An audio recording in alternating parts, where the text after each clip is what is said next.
Bismillah, alhamdulillahirrabbilalamin, wassalatu wassalam, asyrafil anbiya wal mursalin, wa ala alihi wa sahbihi ajmain, thumma ba'du.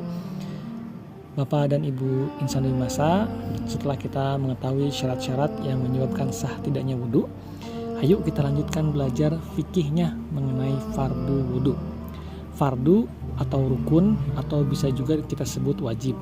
Maka pembahasan rukun wudhu itu artinya hal-hal apa saja yang wajib dilakukan selama kita berwudu.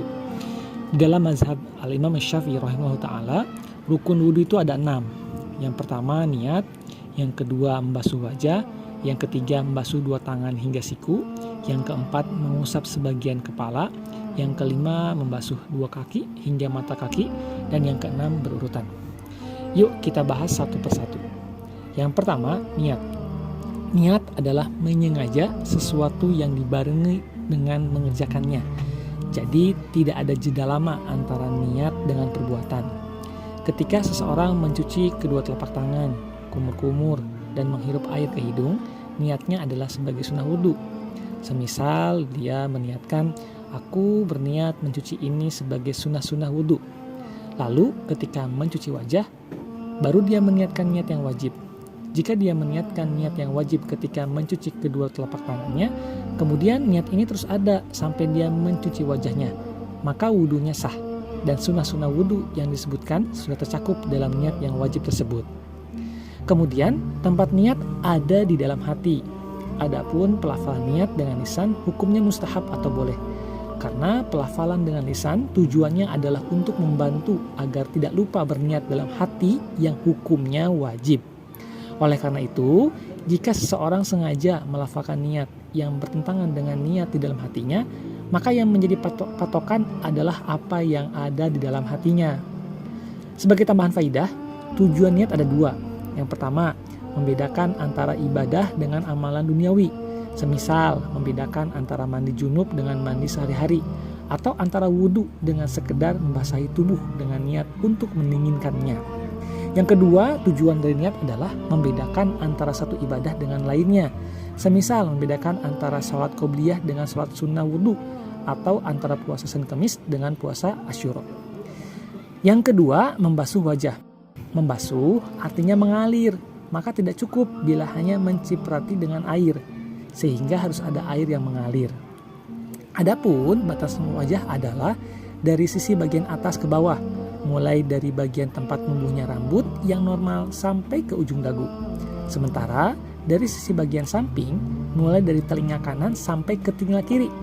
Termasuk dalam bagian wajah adalah daging berwarna merah pada kedua bibir ketika keduanya dirapatkan.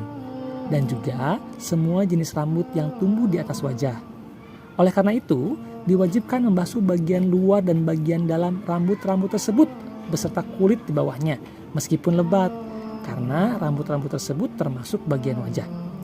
Dikecualikan dari hukum ini 2 jenis rambut, yaitu janggut dan arit, atau rambut yang tumbuh antara janggut dengan telinga, karena pada keduanya ada rincian.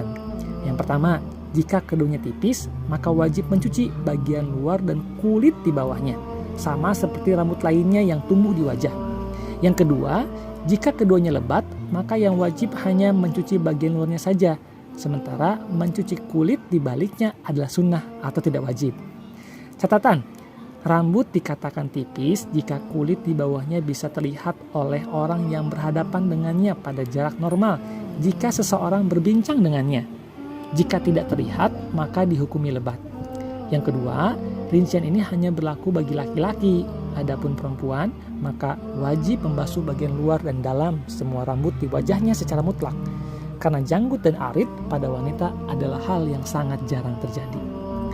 Yang ketiga, membasuh 2 tangan hingga siku, yakni termasuk kedua siku bagi yang memiliki siku, dimanapun letak sikunya.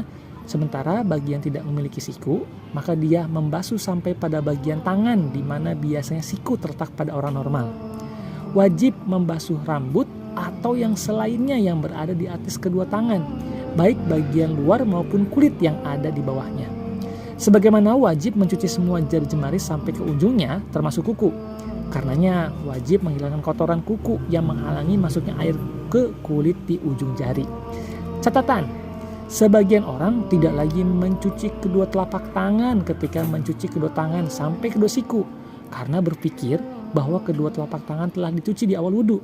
Ini adalah kesalahan fatal, karena mencuci kedua telapak tangan di awal wudhu hukumnya sunnah, sementara mencuci keduanya di sini adalah wajib.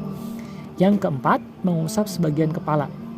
Meskipun hanya mengusap sebagian rambut atau mengusap kulit kepala bagian tidak memiliki rambut, disyaratkan rambut yang diusap adalah rambut yang tidak keluar dari batas kepala jika diuraikan dari arah manapun, baik yang rambut lurus atau yang keriting jika ditarik turun. Disunnahkan mengusap semua rambut atau kepala, guna menjaga pendapat Imam Malik bin Ahmad yang mewajibkan mengusap semua bagian kepala. Yang kelima, membasuh dua kaki hingga mata kaki, yakni termasuk kedua mata kaki bagi yang memilikinya dimanapun letak mata kakinya. Sementara bagi yang tidak memiliki mata kaki, maka dia membasuh sampai pada bagian kaki di mana biasanya mata kaki terletak pada orang normal. Wajib mencuci semua jari jemari sampai ke ujungnya, termasuk kuku. Karenanya wajib menghilangkan kotoran kuku yang menghalangi masuknya air ke kulit di ujung jari. Diwajibkan membasuh rambut dan selainnya yang tumbuh di atas kedua kaki, baik bagian luar maupun kulit yang ada di bawahnya.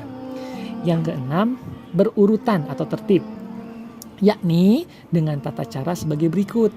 Berniat bersamaan dengan membasuh wajah, lalu mencuci kedua tangan termasuk kedua siku, lalu mengusap kepala, lalu mencuci kedua kaki termasuk kedua mata kaki. Siapa yang melanggar tertib ini atau urutan yang tadi disebutkan, baik sengaja maupun lupa, maka wudhunya tidak sah. Insya Allah nanti kita akan lengkapi lagi pembahasan wudhu, baik rukun dan juga sunnahnya sekaligus prakteknya insya Allah ta'ala. Nah, sebagai tambahan faidah dari yang keenam yaitu berurutan, tertib atau berurutan bukan menjadi rukun wudhu.